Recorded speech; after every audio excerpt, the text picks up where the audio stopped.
Hi internet people. So Riverdale is finally back and they did an interesting out of town episode for a lot of our characters. So in the return, what happens is, okay, I think this is a very weird choice. Highr'd is like, Veronica and Archie, would you like to go spend a nice weekend in the woods alone in their cabin? These are teenagers, just sending them to a cabin in the woods, and then he tells Archie that like, it's because we're having a meeting of the families and we don't want Veronica involved. Still, it's a weird choice to send your daughter and her boyfriend to a cabin in the woods. He does have Veronica invite Betty and Jughead.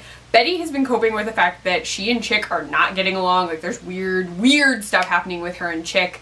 Jughead does wind up meeting him and gets a very weird vibe and like warns Betty to be careful because he doesn't like Chick. Like there's something with Chick that he doesn't like. Yes, I just tried to run my hand through my hair and I'm wearing a hat. So like there's a dynamic. They get up to the cabin in the woods and oh my goodness. One, those mattresses, dang squeaky, and everyone needs to stop having sex on them because everyone can hear them. Like, I'm glad we didn't see it, admittedly, because I don't know if it's because I'm older than the characters and I'm just like, I don't need to know what you're doing. I don't know. I don't know if it's that or if it's just like, I don't know. I really can't figure out why, but like just hearing the mattresses, I was like, oh my goodness, those box springs are gonna kill us all. And so like Betty and Jughead had sex and Archie and Veronica knew, and Archie and Veronica had sex before that and Betty and Jughead knew. So like all of it is weird. Betty and Veronica wind up talking about sexy times with Jughead. We don't even hear that, which is interesting. Like we've seen what happened kind of. We saw that Betty brought her Dark Betty outfit with her and like they did stuff. They also, okay, so that kiss with Veronica and Jughead that was teased prior to the hiatus actually winds up being this very odd like, well, if Betty and Archie kissed, we should kiss. And then Jughead finds out that Betty and Veronica also kissed and that leads to this like, I don't know, a lot of this felt very like teen rom-com. Like I was getting a very like Cabin in the Woods, that movie vibe from like how the dialogue was going and how they were kind of playing into like the tropes of teen characters in the woods. So like that's going on. But then Veronica and Archie get into an argument because she finds out that Andre actually came with them. Andre's the capo, which makes sense. Like they sent a bodyguard, he has a gun. Archie knows about it, Veronica doesn't. I don't think Veronica realizes how entrenched into the family's like life of crime Archie is at this point. She gets super mad that Archie knew. She and Betty wind up going out to the town. While they're in the town, she tells the cashier at this little tiny mom and pop place like, oh yes, we normally come with my parents, we don't normally come in the fall, and blah blah blah. And I'm like, Veronica, you never tell people you're staying in the woods by yourself when you're a group of teenagers. You don't do it, you're gonna get robbed. Which is literally what happens. So like more stuff is going on. There's a lot of drama happening because FP previously in the episode is actually trying to find them a new place to live because Highr'd is evicting them basically. Then they're being evicted. Then what happens is Highr'd winds up buying the whole trailer park, making sure everyone can stay, which seems like a move to get Jughead, which Veronica insists, she's like, that's crazy, my dad wouldn't, like my dad's not that powerful, da da da da. Even though like the whole time that Archie and Veronica are defending her dad, it seems very weird. And during that sequence, Betty's like, yeah, maybe he's just trying to be nice, like he can afford it, like da da da. Then we find out that the register was bought by Highr'd Lodge, and Betty's like, your father, blah, blah, blah, blah. Like it turns into this whole thing where it's like Betty and Jughead versus Archie and Veronica over the idea of Highr'd Lodge, who is literally having a mob meeting at home that day. Like he's meeting with the mob. We don't see this. So they're getting into this argument. Then robbers come in. Yes, you've been here, I hope. You know these are not chronological. I'm focusing on that plot, and then we will talk about Kevin and Josie and Cheryl and Tony. It's gonna happen. I'm gonna get back to Riverdale. We're going to the woods first. So they wind up getting robbed, and Archie chases after the robbers, who the main guy is definitely the clerk. Like as soon as he showed up, I was like, duh, because you told him you're staying by yourselves. But Veronica tripped a silent alarm, so they're running, but Archie chases after him because he takes Veronica's necklace. Again, dumb. You never go after the bad. You don't chase robbers, especially if they have weapons and you don't. Like, they had bats. Like, they didn't... And did they have a gun? I feel like I didn't. I thought it was just, like, hitting weapons. But I could be wrong. I may have not noticed a weapon. But he chases him to the woods, tackles him, rips the mask off, and then of course Andre is totally there, and Andre's like, no, I'll take care of it. And I was like, Archie, don't you leave, he's gonna shoot that boy in the head, he's gonna shoot him, he's gonna shoot him, he's gonna shoot him. Because that's his job. He defends the lodges, and if you go against the lodges, he kills you. So then we hear a gunshot, so dude is definitely dead. Archie doesn't tell Veronica about this, or anyone. Yeah, he doesn't, which is weird. It's not weird, but it's really, really shady of him. He then tells Highr'd, like, he and Highr'd talk about it. Highr'd commends him for doing what he did and gives him Veronica's necklace back because dude is dead, so of course they got the necklace back. Jughead warns Betty to beware of Chick, and Betty goes back home and is still, like, not 100% okay with everything.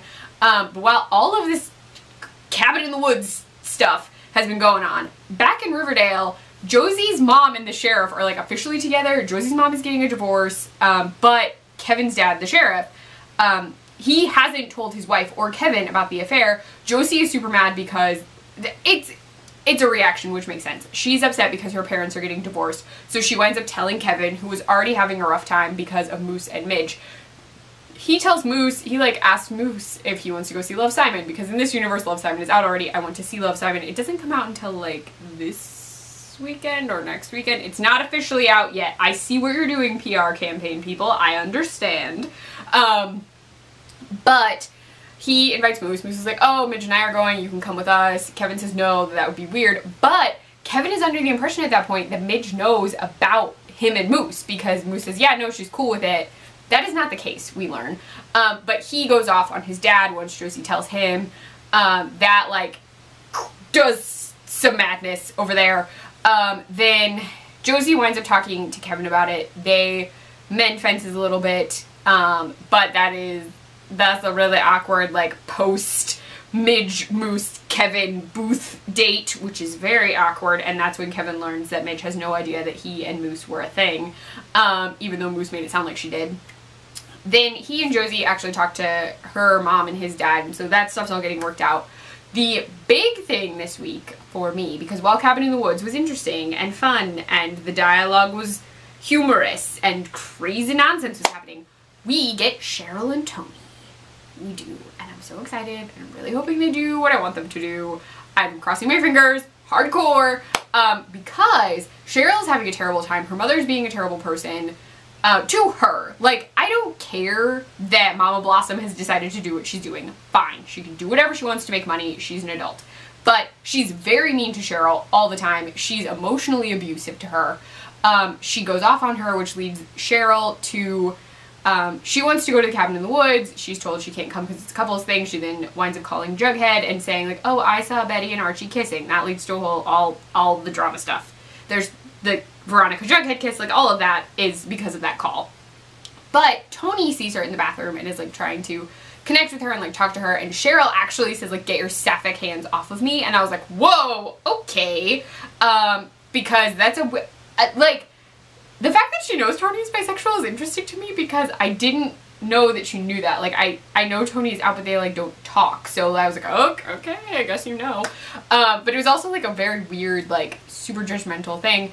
Then Tony is still, like, trying to, like, help Cheryl because she's, like, worried about her. So they actually meet up at the movie and, like, they sit together and then they go to Pops together. And while they're at Pops together, Cheryl reveals that she was in love and someone loved her back. And Tony's like, oh, yeah, your brother, like, I heard about him. And she says, no, my best friend, Heather. So the issue is that her friendship with Heather was ended when her mother saw them in bed together. Like, they're just sharing a bed. They don't go into, like, they were doing anything. There's nothing like that. So there's no, I don't know technically what happened in that friendship / relationship, but it does allude to the fact that Cheryl could be bisexual, pansexual, or at least in some capacity interested in women. So I could see her and Tony getting together because Tony is this, like, full of heart, like, emotionally caring person, and Cheryl doesn't have this, like, a caring person who's, like, worried about her and wants to take care of her. So I could see them getting together, and I would really like them to get together. That would be a very great couple. And we know that Tony, while bisexual, is technically more interested in girls at, like, because she and Jughead had talked about it, and she said she was actually more interested in girls. So I could see her and Cheryl getting together, and I really hope it happens because I really, really like that coupling. So this episode had a lot going on. There were a lot of plots, lots of things. But now that the lodges own the register, I don't know how that's gonna go.